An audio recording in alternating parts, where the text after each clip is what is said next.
बहुत सारे व्यक्ति के मन में ये डाउट है कि यदि रैयत जीवित है तो कौन सा हमको फॉर्म भरना पड़ेगा, प्रपत्र 2 भरें कि इसके साथ में प्रपत्र 3 भी लगाएं, इसके बारे में आप बताइए। तो बहुत सारा कमेंट इसी के बारे में आया था। तो चलिए हम आज के वीडियो में सारा शुरू से अंत तक समझ लेते हैं।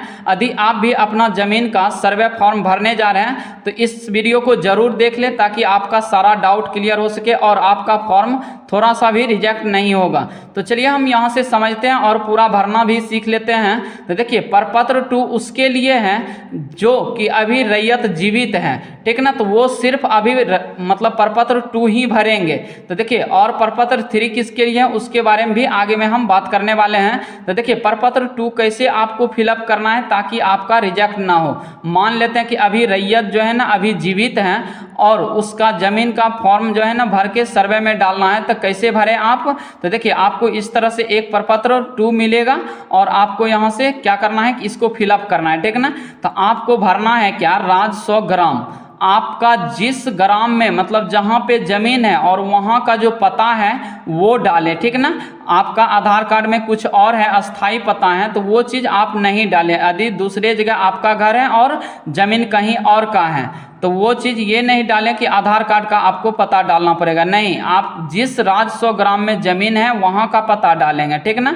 उसके बाद दूसरा नंबर में है कि थाना नंबर आपको मिल जाएगा। रसीद में देखिएगा कि थाना नंबर आपको दिया हुआ रहेगा, हल्का नंबर भी दिया रहेगा और नाम भी दिया हुआ रहेगा। तो आपको हल्का नाम भर देना, आप अपना थाना नंबर डाल दीजिएगा। उसके बाद आपका पुलिस थाना जहां पड़ता है वो डाल दीजिएगा, ठीक ना, थाना। उसके बाद अंचल आपका जहां पड़ रहा है वो डालना है। उसके बाद जिला हो गया, जिला जिस जिला से आप बिलोंग करते हैं वो जिला का नाम आप भर देंगे, ठीक ना। उसके बाद चलिए अब जिसके नाम से ज़मीन है और ये अभी जो है ना रैयतदार अभी जीवित हैं तो ये सिर्फ अपना नाम ही डालेंगे, ठीक ना। अब देखिए सौरभ यहाँ से मंडल है, उसके बाद पिता का नाम लिख देना है। आपका जो अस्थाई पता है आधार कार्ड में अब वो डालिएगा, ठीक ना। उसके बाद खाता देख लीजिएगा कि आपके रसीद में या तो कबाला में होगा, आप यहाँ पे खाता नंबर डाल दीजिएगा। उसके बाद रसीद से ही देख के आपको खसरा नंबर डाल देना है कि आपका खसरा नंबर कितना है।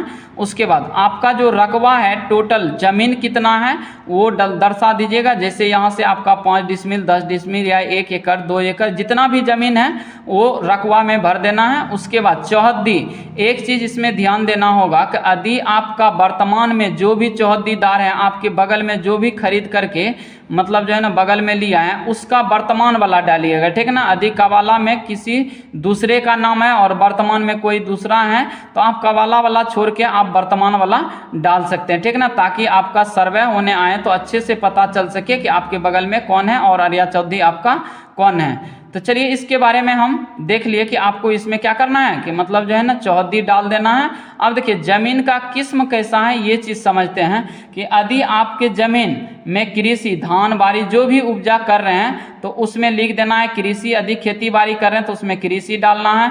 यदि घर द्वार बना हुआ है तो यहाँ से बसोबास डाल देना है। यदि कोई मतलब पोखर तालाब जो भी है व्यवसाय में है तो व्यवसाय की यहाँ से डाल देना है, ठीक ना। उसके बाद लगान देखिए, लगान देख लीजिएगा कि आपका कितना लगता है। उसके बाद जमाबंदी संख्या, जमाबंदी संख्या आपके रसीद में मिल जाएंगे। यदि जमाबंदी संख्या है तो लिखना है, यदि नहीं है तो कोई बात नहीं, यहाँ पे छोड़ देना। उसके बाद भूमि पर दावा का आधार देखिए, भूमि का दावा का आधार करने का मतलब ये हो गया कि किसी तरह का आपके ज़मीन में लफड़ा है मतलब केस उस चल रहा है तो आपको क्या करना है यहाँ पे रीजन दर्शाना पड़ेगा कि किस कारण से आपके खेत पर लफड़ा चल रहा है और इसका केस नंबर जो भी है यदि केस उस हो गया है तो केस नंबर आपको इसमें दर्शाना पड़ेगा, तभी आप जाके सर्वे में दीजिएगा। आगे देखिए क्या भरना है, इसके आगे क्या दिया हुआ है प्रपत्र 2 में। तो यहाँ से देखिए अब दिया हुआ है कि मैं, कहे कि मैं तो अभी तो रैयत भर रहा है इसलिए लिखना है मैं घोषणा करता हूँ कि स्व घोषणा में की गई प्रविष्टि मेरी जानकारी में सही है। स्व घोषणा किसी गलत प्रविष्टि के लिए मैं जवाबदेह हूँ। इसीलिए देखिए आप जवाबदेह होंगे इसलिए कि यदि आप गलत भरते हैं तो आपका रिजेक्ट कर दिया जाएगा। पहले बता दिया है कि यदि आप गलत भरते हैं तो आप जिम्मेवार हैं इसके लिए, मतलब जो है ना कर्मचारी कोई जिम्मेवार नहीं होगा। होगा। अब देखिए इसमें नीचे में के नोट में दिया हुआ है कि इस प्रपत्र को 2 प्रतियों में दाखिल करें। यहाँ से क्या है, दाखिल करें। इसका कहने का मतलब हो गया कि इसका 2 कॉपी करा लेना है, ठीक ना। यहाँ से आपको फोटो स्टेट करवा लेना है। प्रपत्र 2 जो भरिएगा इसका फोटो कॉपी आपको एक करा लेना है। उसके बाद काहे कि वही जो है ना फोटो जो करवाइएगा वही आपको रिसीविंग मिलेगा। आपके गांव शहर जहां भी ब्लॉक में शिविर लगा हुआ है सर्वे के प्रति, वहां जाके क्या कर सकते हैं कि ये फॉर्म को जमा कर देंगे, या वही फॉर्म मिल जाएगा, या तो मेरे डिस्क्रिप्शन लिंक में है प्रपत्र 2, आप उसको भर लें। यदि रैयत अभी जीवित है तब, यदि बाप दादा के नाम से जमीन है तो उसमें आपको वंशावली लगाना होगा, ठीक ना। और जो है ना प्रपत्र 3 भी फिलअप करना होगा। लेकिन अभी जो रैयतदार जीवित हैं उसके लिए सिर्फ प्रपत्र 2 ही है, ठीक ना। प्रपत्र 2 भर के सारा, आप देखिए यहाँ से स्थान है, आप जिस स्थान से जहाँ का जमीन है मतलब वो स्थान का नाम लिख देना है, मोबाइल नंबर अपना लिख दीजिएगा। उसके बाद जिस तिथि में आप शिविर में जमा करने जा रहे हैं फॉर्म को, उस तिथि का डेट दर्शा देना है। उसके बाद यहाँ से आधार नंबर, अपना आधार नंबर लिख देना है यहाँ पे। उसके बाद देखिए यहाँ से रैयत का हस्ताक्षर एवं अंगूठे का निशान, जो भी रैयतदार है वो अपना सिग्नेचर कर दें यहाँ पे। उसके बाद चलिए आगे समझ लेते हैं। यदि प्रपत्र 3 उसके लिए है कि मतलब जो है ना प्रपत्र 2 और प्रपत्र 3 दोनों भरेंगे, लेकिन उसमें वंशावली भी देना पड़ेगा। यदि दादा की जमीन है और दादा डेट कर गए, उसमें मतलब जो है ना 2 बेटे हैं, तो मतलब उसके लिए कैसे हमको फॉर्म भरना है वो सारा हम पहले की वीडियो में बता चुके हैं, आप देख सकते हैं। उसके बाद चलिए अब क्या क्या इसके साथ अटैच करना है आपको वो देख लीजिए। आपको करना है क्या, इसके साथ जो लगाना है आधार कार्ड का फोटो स्टेट लगा दीजिएगा। जो भी रैयतदार है वो अपना आधार कार्ड का फोटो स्टेट, उसके बाद कबाला का भी फोटो स्टेट लगाना है। उसके बाद देखिए अब जो है ना इतना चीज़ लगा के आपको क्या करना है कि जमा करना है, ठीक ना। और आधार कार्ड का जो फोटो स्टेट है, आधार कार्ड का फोटो स्टेट और ये प्रपत्र 2 जो भरे हैं इसका भी एक फोटो कॉपी करा लेना है, ठीक ना, ताकि आपको वहाँ रिसीविंग यही मिल जाएगा कि चलिए आपका मतलब जो है ना फॉर्म सेलेक्ट हो गया है, मतलब यहाँ पे जमा कर दें। तो चलिए अब देखिए यहाँ से आगे हम थोड़ा सा और देख लेते हैं इसमें कि यहाँ से आधार नंबर अपना फिल कर दीजिएगा। जो भी रैयत है यहाँ अपना फिल करेंगे। अब बहुत सारा डाउट है क्या कि यदि एक ही व्यक्ति के नाम से बहुत सारा खसरा में ज़मीन है तो मतलब हम कैसे उसको डालेंगे, एक ही फॉर्म में डालेंगे या अलग अलग फॉर्म में डालेंगे। तो चलिए इसके बारे में भी हम देख लेते हैं। तो देखिए यदि आपके एक ही खसरा में ज़मीन है और एक ही नाम के हैं तो आप सीरियली यहाँ से आप भर सकते हैं, ठीक ना। जब सब कुछ मौजा और खसरा और मतलब जो है ना यहाँ से मौजा खसरा आदि एक ही में है और खाता संख्या भी, तो आपको करना क्या है उस खाता में जाके देख लेना और भर देना है। मतलब जो है ना यहाँ से इसी में फिलअप कर देना है, ठीक है।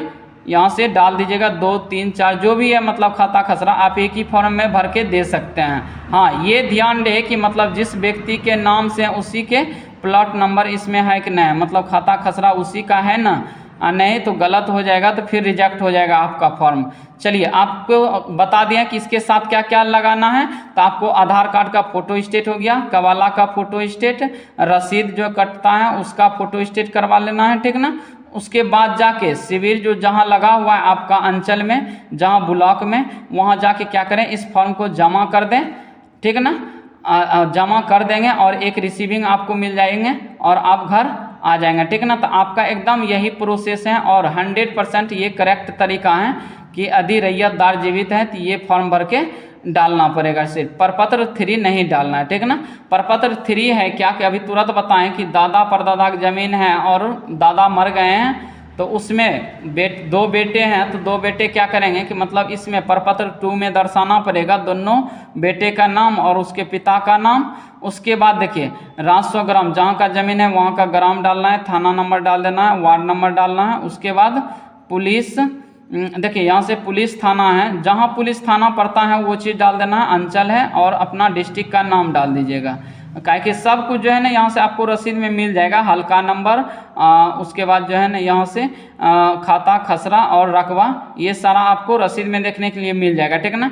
तो आपको रसीद का भी एक फ़ोटो स्टेट लगाना है, कबाला का फ़ोटो स्टेट और आधार कार्ड का लगाना है। इतना चीज़ यदि जमा कर रहे हैं आपका तो मतलब जो है ना पूरा अच्छे तरीके से मतलब जो है ना सेलेक्ट हो जाएंगे और मतलब जो है ना आपका कभी ये फॉर्म रिजेक्ट नहीं होगा। तो चलिए आज के वीडियो में अच्छे तरीके से समझ गए होंगे। धन्यवाद।